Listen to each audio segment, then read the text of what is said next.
শুভ সকাল আমার প্রিয় পরিবার, তোমরা সকলে কেমন আছো? আশা করছি যে যেখান থেকেই আমার ব্লগটি দেখছো সকলে ভালো আছো। তোমাদের আশীর্বাদ ও ভালোবাসার সাথে নিয়ে আজকের ব্লগটি শুরু করলাম। আজকে হলো সোমবার, এখন বাজে ঘড়ির কাঁটায় ঠিক সকাল 6:30। আজকের ব্লগটা এখন থেকেই শুরু করলাম। আজকে শরীরটা অনেকটাই ভালো ছিল, তাই একটু সকাল সকাল ঘুম থেকে উঠেছি। তো ঘুম থেকে ওঠার পরে না ঘরের ভেতরকার কাজকর্মগুলো সারলাম। এতে করে একটু বেলা হলো, এই 6:30 মতো বাজলো। তারপরে দেখো এদিকে সোজা ঝাঁট দিতে এসেছি। পুরো বাড়িটা আগে ঝাঁট দিয়ে দিয়েছি, তারপরে কিন্তু রাস্তাটা ভালো করে ঝাঁট দিয়ে এই দিককার পাতাগুলো একেবারে বাইরেই জমা করে রাখবো। আর আজকে সকালে বেশ ভালো কুয়াশা পড়েছে জানো। যত দিন যাবে ততই কিন্তু কুয়াশা পড়া বাড়বে, তাই না বলো?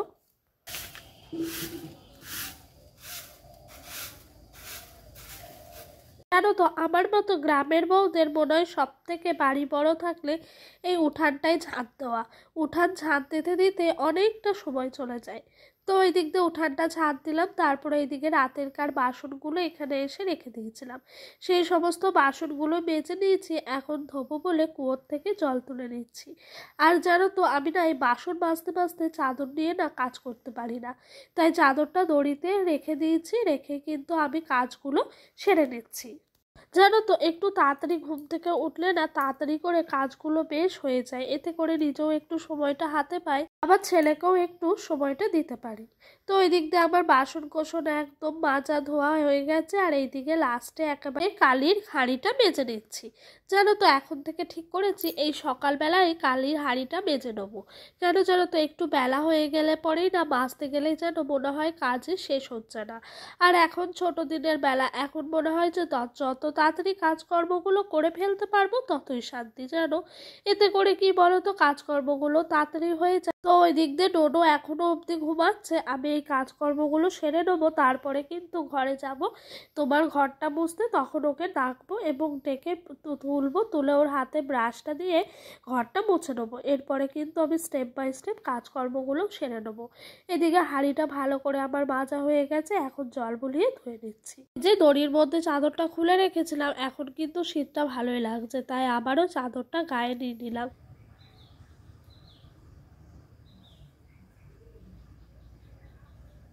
তো সমস্ত বাসন কোসন মাজা কিন্তু একেবারে কমপ্লিট হয়ে গেছে, আর আজকে সকালকার বাসি কাজকর্মগুলো প্রায় অর্ধেক হয়ে গেছে 7টার মধ্যেই। এতে করে মনে মনে অনেকটাই খুশি হচ্ছে এবং শান্তি অনুভব করছি জানো। যদি দেরি হয়ে যায় না, তখন যেন তাড়াহুড়া লেগে যায় সংসারের বাদবাকি কাজগুলো করার জন্য। তাই তাড়াতাড়ি হলে মনে হয় যে কী যে শান্তি পেলাম, বলে বোঝানোর মতো নয়। ওদিক দিয়ে আমার কিন্তু বাসনগুলো মাজা হয়ে গেছে, তাই একদম মাঠে চলে এসেছি। এসে দেখো জামা কাপড়গুলো মেলছি। এখনো অবধি রোদ্দুরটা সেরকম ভাবে আসেনি, তবে কি বলতো, এখন থেকে যদি মাঠের মধ্যে মেলে রাখি না, তাহলে জলটা ঝরে যাবে আর রোদ্দুর এলে শুকিয়ে যাবে। আর আমাদের এইদিকে যেন যখন থেকে সূর্য ওঠে তখন থেকে রোদ্দুরটা আসে, একেবারে সেই সূর্য অস্ত যায় ততক্ষণ কিন্তু রোদ্দুরটা থাকে। তবে এখনো অবধি মাঠে নামতে পারছি, যেহেতু মাঠে জানো তো সবে নাঙলটাই দিয়ে গেছে, এখনো অবধি চাষ শুরু হয়নি। চাষ শুরু হয়ে গেলে তখন আবার সেরকম নামা যাবে না, এবং ভয় ভয় লাগবে যে চাষের ফসল যদি কোনো কিছু ক্ষতি হয়ে যায় তখন কিন্তু বকা দেবে জমিওয়ালা। সেই জন্য সবসময় নামতে পারি না, এই কয়েকটা দিনই কিন্তু সবসময় নেমে নিজের মতো নিজে কমফোর্টেবল হয়ে কাজকর্মগুলো করি।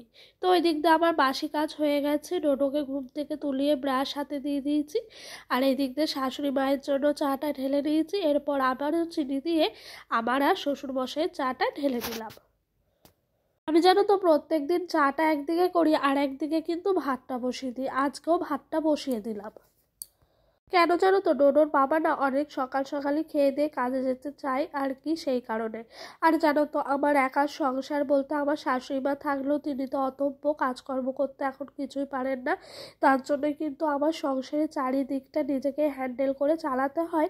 সেই জন্যই যেন যতটা পারি ততটা নিজের কাজটা নিজে একদম বুদ্ধি করে করে নিই। তো এইদিকে সকালে রান্নাবান্নাগুলো হয়ে গেছিলো, তাই ভাবলাম দুপুরকার সবজিটা কেটে রেখে দিই। ওইদিকে শিম আলু ভাজা বসিয়েছি, ভাত হয়ে গেছে। সকালে শিম আলু ভাজা করব আর ভাত, এতে করে আমাদের সকলের খাওয়া দাওয়া হয়ে যাবে। এবার ডোডোর পাপাও কিন্তু খেয়ে দিয়ে চলে যাবে কাজে।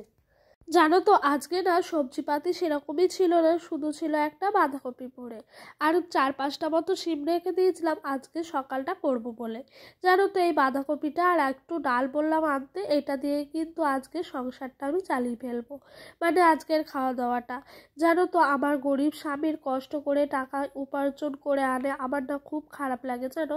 কখনো কখনো ভাবি ও যে এই 10 টাকা উপার্জন করে সেটার জন্য ওর মাথার ঘাম পায়ে ফেলে।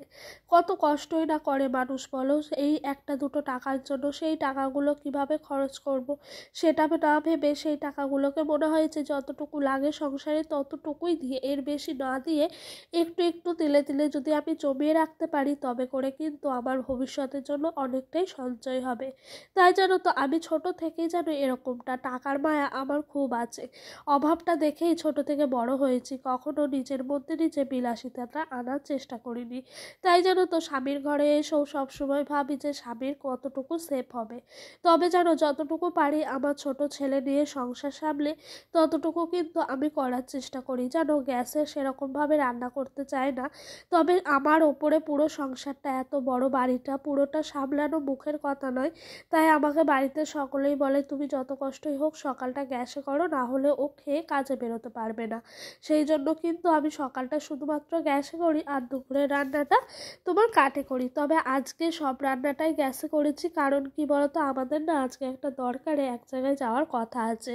সেই জন্য ডোডোর বাবা বললো একেবারে রান্নাটা করে নাও যাতে করে তোমার দুবার রান্না না করতে হয়। তাই একেবারে ভাতটা করে নিয়েছি, শিম আলু ভাজাও করেছি, সকালের খাওয়া দাওয়াটা ওটা দিয়েই হয়ে গেছে। আর দুপুরের জন্য জানো তো একটু বাঁধাকপি আর ডাল করছি, রাতে একটু রুটি করব। সেই জন্য যেন আজকে পুরো রান্নাটাই কিন্তু গ্যাসে করতে হলো। দরকার বলতে সেটা আমি তোমাদের আস্তে আস্তে পরে বলবো, তবে এখন কোনো কিছুই বলছি না যে এই দরকারের জন্য গেছি সেটা কিন্তু হয়নি। তবে আশা করছি তোমরা খুব তাড়াতাড়ি জেনে যাবা। তো জানো তো আজকে না সকাল সকাল রান্না বান্নাগুলো করে নিচ্ছি, তো এতে করে জানো তো বেলার দিকটা একটু হলেও শান্তি পাবো, মানে বসার মতো, না হলে একটুও শান্তি পাওয়া যায় না। ছেলেকে স্নান করানো এটা ওটা কাজ সারাদিন কিন্তু লেগেই থাকে। আর এই দেখো তোমাদের সঙ্গে গল্প করতে করতে আমার কিন্তু এই দিক দিয়ে বাঁধাকপিটা হয়ে গেছে আর ওই দিক দিয়ে ভাত বসিয়েছি। কারণ কি বলতো সকালে যেই ভাতটা রান্না করেছিলাম না পুরো শেষ হওয়া অবধি, মানে সবার খাওয়া অবধি কিন্তু বেশি ছিল না, মানে 1 বাটি মতো ভাত ছিল। সেই জন্য দেখো আমার পিছনেই আছে বাটিতে ভাতটা রাখা। সেই জন্য আমি কি করলাম আবারও তোমার 2 কৌটো মতো চাল, মানে 500 চাল বসিয়ে দিলাম, এতে করে কিন্তু দুপুরটা হয়ে যাবে। না হলে আমার সেই খাওয়ার সময় বসাতে হতো। তো এখন বসিয়ে দেওয়াটাই আমার মনে হলো ভালো, সেই জন্য বসিয়ে দিলাম। আর আজকে যেন বাঁধাকপিটা মোটামুটি হয়েছে, কেন বলো তো আজকে না ঘরে টমেটো ছিল না, টমেটো বারন্ত হয়েছিল, সেই কারণে বাঁধাকপিটাই টমেটো দেওয়া হয়নি। তবে যা থাকে সংসারে টুকিটাকি সেটা দিয়েই করার চেষ্টা করি। আমি জানো তো কারো কাছে কখনো হাত পেতে নিজের সংসারটা চালানোর চেষ্টা করি না। বলতে কি বলো তো কারো কাছে যদি আমি গিয়ে বলতাম একটা টমেটো ধার দিতে সেও তো আমাকে দিত। তবে যেন আমার না ধার জিনিসটা পছন্দ হয় না, আমার মনে হয় আমার মধ্যে যতটুকু আছে ততটুকু দিয়েই কিন্তু আমি আমার সংসারটা মোটামুটি করেও চালিয়ে নিতে পারবো।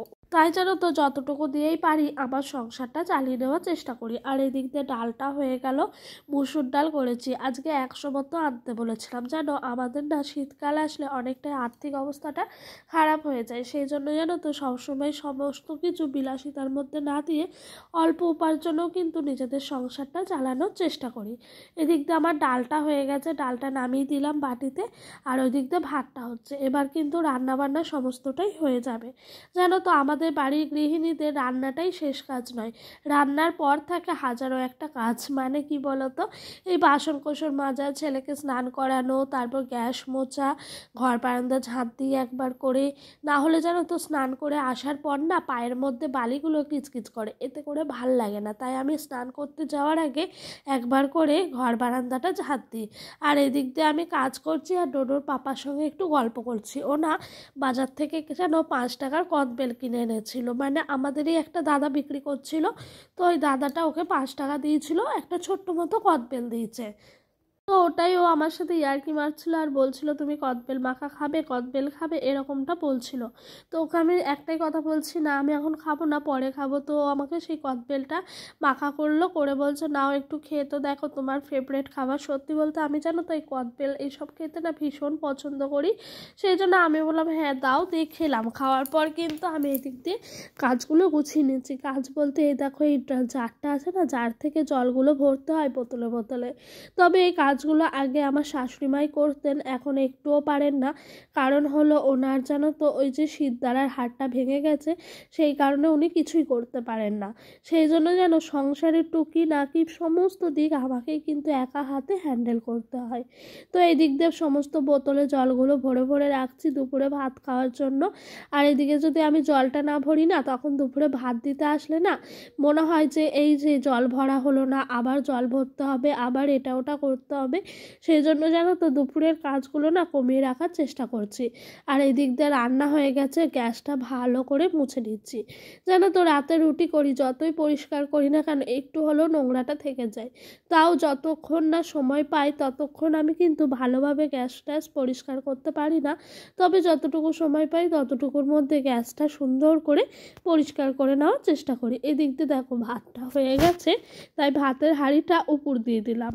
জানো তো আমরা গৃহিণীরাই পারি আমাদের সংসারটাকে নিজের মতো করে গুছিয়ে নিতে।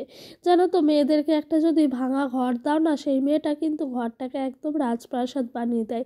সত্যি বলতে এটাই সম্ভব। জানো আমরা মেয়েরা চাইলে অনেক কিছুই করতে পারি। আমরা যদি মন থেকে চাই না, একটা ভাঙা ঘরকেও কিন্তু নিজের স্বর্গ হিসেবে রাখতে পারি। তবে কি বলতো, সব মেয়েরা সমান হয় না। কখনো কখনো কোনো মেয়ে ওই ভালো ঘর থাকলেও সেটাকে নিয়ে রহস্য করে থাকতে চায় না।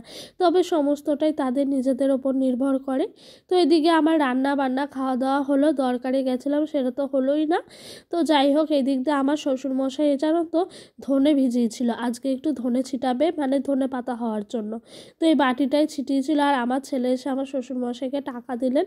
তো ওইগুলোই হাসাহাসি হচ্ছিল। এদিক দিয়ে শ্বশুরমশাই কিন্তু ধনেটা ছিটিয়ে দিচ্ছে গাছ বেরোনোর জন্য।